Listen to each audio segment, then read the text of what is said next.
ತಮಿಳುನಾಡಿಗೆ ನೀರು ಹರಿಸೋದಕ್ಕೆ ಸಿಡಬ್ಲ್ಯೂಆರ್ಸಿ ಆದೇಶ ಹಿನ್ನೆಲೆಯಲ್ಲಿ ಕೆಲವೇ ಕ್ಷಣಗಳಲ್ಲಿ ಸಿಎಂ ಮಹತ್ವದ ಮೀಟಿಂಗ್ ಅನ್ನು ಮಾಡ್ತಾ ಇದ್ದಾರೆ. ಕರ್ನಾಟಕ ಪರ ವಕೀಲರು, ನ್ಯಾಯ ತಜ್ಞರ ಜೊತೆ ಅವರು ಸಭೆಯನ್ನು ನಡೆಸ್ತಾ ಇದ್ದಾರೆ. ಅದರಲ್ಲಿ ವಕೀಲ ಮೋಹನ್ ಕಾತರಕಿ ಜೊತೆ ಸಿಎಂ ಸಮಾಲೋಚನೆಯನ್ನು ನಡೆಸಲಿದ್ದಾರೆ. ಮುಂದೆ ಕೈಗೊಳ್ಳಬಹುದಾದ ಒಂದು ಕ್ರಮಗಳ ಕುರಿತು ಈ ಒಂದು ಸಭೆಯಲ್ಲಿ ಚರ್ಚೆ ಆಗ್ತಕ್ಕಂಥ ಸಾಧ್ಯತೆ ಇದೆ. ತಮಿಳುನಾಡಿಗೆ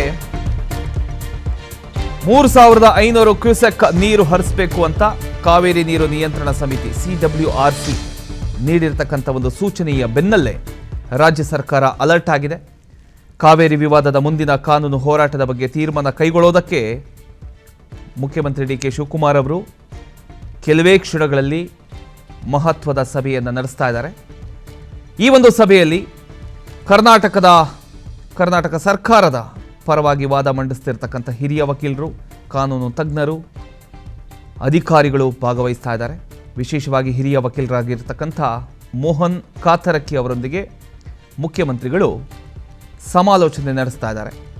ಸಿಡಬ್ಲ್ಯೂಆರ್ಸಿ ಆದೇಶದ ವಿರುದ್ಧ ಮುಂದಿನ ಚುನಾವಣೆ ಅಂದರೆ ಮುಂದಿನ ಕಾನೂನು ಹಾಗೂ ಆಡಳಿತಾತ್ಮಕ ಕ್ರಮಗಳ ಬಗ್ಗೆ ಸುದೀರ್ಘ ಚರ್ಚೆ ನಡೀತಕ್ಕಂಥ ಒಂದು ಸಾಧ್ಯತೆ ಕೂಡ ಇಲ್ಲಿ ಕಂಡು ಬರ್ತಾ ಇದೆ.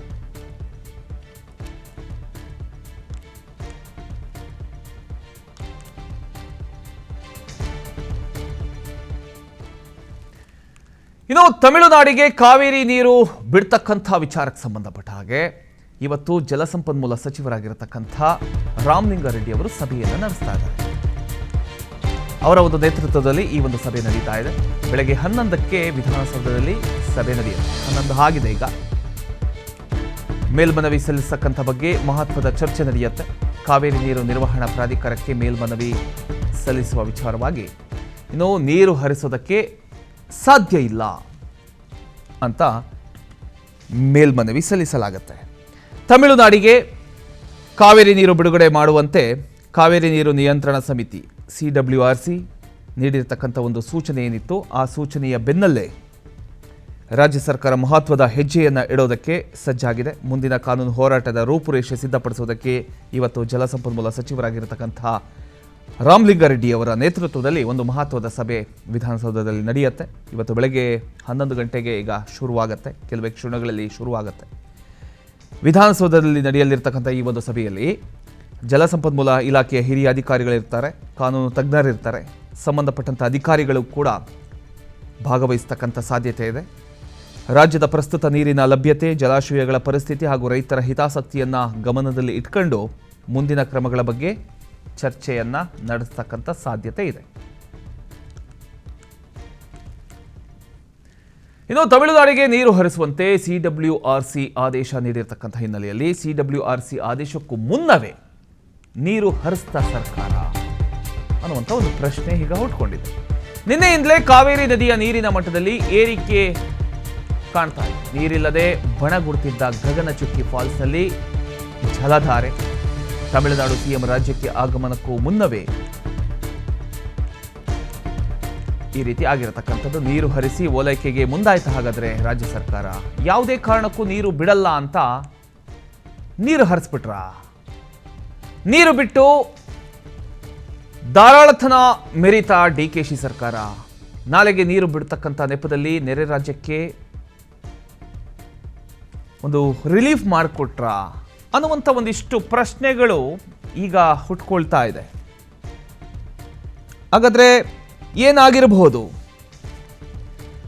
ಕಾವೇರಿ ನೀರಿನ ವಿವಾದ ದಿನಕ್ಕೆ ಹೊಸ ತಿರುವನ್ನು ಪಡ್ಕೊಳ್ತಾ ಇದೆ.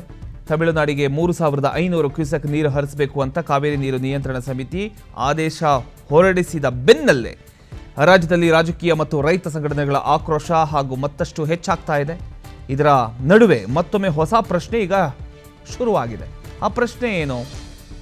ಸಿಡಬ್ಲ್ಯೂಆರ್ಸಿ ಆದೇಶಕ್ಕೂ ಮುನ್ನವೇ ಕರ್ನಾಟಕ ಸರ್ಕಾರ ತಮಿಳುನಾಡಿನತ್ತ ನೀರು ಹರಿಸೋದಕ್ಕೆ ಶುರು ಮಾಡಿತ್ತಾ ಅನ್ನುವಂಥ ಒಂದು ಪ್ರಶ್ನೆ ಈಗ ಸಾರ್ವಜನಿಕ ವಲಯದಲ್ಲಿ ಕೇಳಿಬರ್ತಾ ಇದೆ. ನಿನ್ನೆಯಿಂದಲೇ ಕಾವೇರಿ ನದಿಯಲ್ಲಿ ನೀರಿನ ಹರಿವಿನ ಪ್ರಮಾಣ ಹೆಚ್ಚಾಗಿರತಕ್ಕಂಥದ್ದು ಗಮನಕ್ಕೆ ಬಂದಿದೆ. ಕೆಲ ದಿನಗಳ ಹಿಂದೆ ಅಷ್ಟೇ ನೀರಿನ ಕೊರತೆಯಿಂದ ಬಹುತೇಕ ಬಣಗುಡುತ್ತಿದ್ದಂಥ ಶಿವನ ಸಮುದ್ರದ ಗಗನಚುಕ್ಕಿ ಜಲಪಾತದಲ್ಲಿ ಈಗ ಮತ್ತೆ ನೀರಿನ ಹರಿವು ಹೆಚ್ಚಾಗಿರತಕ್ಕಂಥ ದೃಶ್ಯಗಳು ಕಂಡು ಬರ್ತಾ ಇದೆ. ಇದನ್ನು ಆಧರಿಸಿ ವಿವಿಧ ರಾಜಕೀಯ ವಲಯಗಳು ಹಾಗೂ ರೈತ ಸಂಘಟನೆಗಳು ಹಲವು ಪ್ರಶ್ನೆಗಳನ್ನು ಎತ್ತುತ್ತಾ ಇದೆ. ತಮಿಳುನಾಡು ಮುಖ್ಯಮಂತ್ರಿ ಕರ್ನಾಟಕಕ್ಕೆ ಭೇಟಿ ನೀಡತಕ್ಕಂಥ ಸಂದರ್ಭದಲ್ಲೇ ನೀರಿನ ಹರಿವು ಹೆಚ್ಚಾಗಿರೋದು ರಾಜಕೀಯ ಚರ್ಚೆಗೂ ಕೂಡ ಈ ಒಂದು ವಿಚಾರ ಕಾರಣ ಆಗಿದೆ. ಆದರೆ ಈ ಕುರಿತು ಸರ್ಕಾರದಿಂದ ಯಾವುದೇ ಒಂದು ಅಧಿಕೃತವಾದಂಥ ಸ್ಪಷ್ಟನೆ ಅನ್ನೋದು ಇನ್ನೂ ಕೂಡ ಸಿಕ್ಕಿಲ್ಲ. ಕಾವೇರಿ ನದಿಯ ನೀರಿನ ಹರಿವು ಹೆಚ್ಚೋದಕ್ಕೆ ನಿಖರ ಕಾರಣ ಏನು ಹಾಗಾದರೆ ಅನ್ನುವಂಥ ವಿಚಾರಕ್ಕೆ ಸಂಬಂಧಪಟ್ಟ ಹಾಗೆ ಇಲಾಖೆಗಳ ಅಧಿಕೃತ ಮಾಹಿತಿಯಿಂದಲೇ ಈ ಒಂದು ವಿಚಾರ ಸ್ಪಷ್ಟ ಆಗಬೇಕಾಗಿದೆ. ಮತ್ತೊಂದು ಕಡೆ ಸರ್ಕಾರ ನಾಲೆಗಳಿಗೆ ನೀರು ಬಿಡ್ತಕ್ಕಂಥ ಪ್ರಕ್ರಿಯೆಯ ಭಾಗವಾಗಿ ಈ ನೀರಿನ ಹರಿವು ನಡೆದಿದೆ ಅಂತ ಹೇಳ್ತಕ್ಕಂಥ ಸಾಧ್ಯತೆ ಇದ್ರೂ ಕೂಡ ಇದೇ ನೆಪದಲ್ಲಿ ತಮಿಳುನಾಡಿನತ್ತ ನೀರು ಹರಿಸಲಾಗ್ತಿದೆ ಅಂತ ರೈತ ಸಂಘಟನೆಗಳು ಹಾಗೂ ಕೆಲವು ವಿರೋಧ ಪಕ್ಷದ ನಾಯಕರು ಆರೋಪ ಮಾಡ್ತಾ ಇದ್ದಾರೆ. ಈ ಆರೋಪಗಳನ್ನು ಸರ್ಕಾರ ಇದುವರೆಗೂ ಅಧಿಕೃತವಾಗಿ ಯಾವುದೇ ಕಾರಣಕ್ಕೂ ಒಪ್ಕೊಂಡಿಲ್ಲ. ಇದರ ನಡುವೆ CWRC ಆದೇಶವನ್ನು ಖಂಡಿಸಿ ಇವತ್ತು ಕೂಡ ಮಂಡ್ಯ ಹಾಗೂ ಶ್ರೀರಂಗಪಟ್ಟಣದಲ್ಲಿ ರೈತರು, ಕನ್ನಡ ಪರ ಸಂಘಟನೆಗಳು ಒಂದು ಕಡೆ ಮಲ್ಲೇಶ್ವರಂನಲ್ಲಿ ಪ್ರತಿಭಟನೆ ಮುಂದುವರಿಸಿದ್ದಾರೆ. ಯಾವುದೇ ಕಾರಣಕ್ಕೂ ತಮಿಳುನಾಡಿಗೆ ನೀರು ಬಿಡಕೂಡದು ಅಂತ ಆಗ್ರಹಿಸಿರ್ತಕ್ಕಂಥ ಪ್ರತಿಭಟನಾಕಾರರು ರಾಜ್ಯ ಸರ್ಕಾರ ಕರ್ನಾಟಕದ ರೈತರ ಹಿತಾಸಕ್ತಿಯನ್ನ ಕಾಪಾಡಬೇಕು ಈ ಟೈಮಲ್ಲಿ ಅಂತ ಒತ್ತಾಯ ಮಾಡ್ತಾ ಇದ್ದಾರೆ.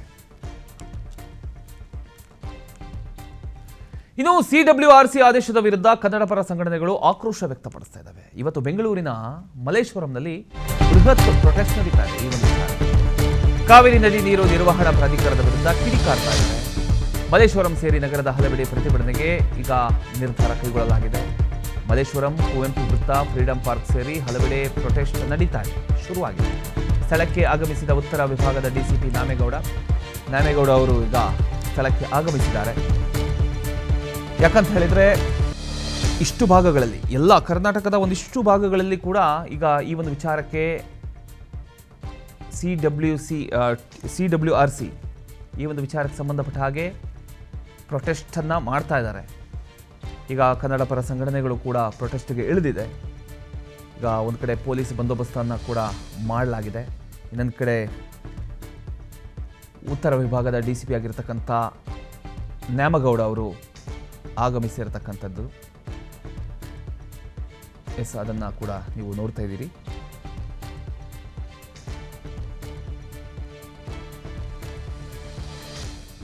ಒಟ್ಟಲ್ಲಿ ಎಲ್ಲ ಭಾಗದಲ್ಲೂ ಕೂಡ ಈ ಒಂದು ವಿಚಾರಕ್ಕೆ ಸಂಬಂಧಪಟ್ಟ ಹಾಗೆ ಒಂದು ದೊಡ್ಡ ಪ್ರೊಟೆಸ್ಟ್ ನಡೀತಾ ಇದೆ. ತಮಿಳುನಾಡಿಗೆ ನೀರು ಹರಿಸುವ ಸಲುವಾಗಿ ನಡೀತಿರ್ತಕ್ಕಂಥ ಒಂದು ಆಕ್ರೋಶ, ಕಿಡಿ,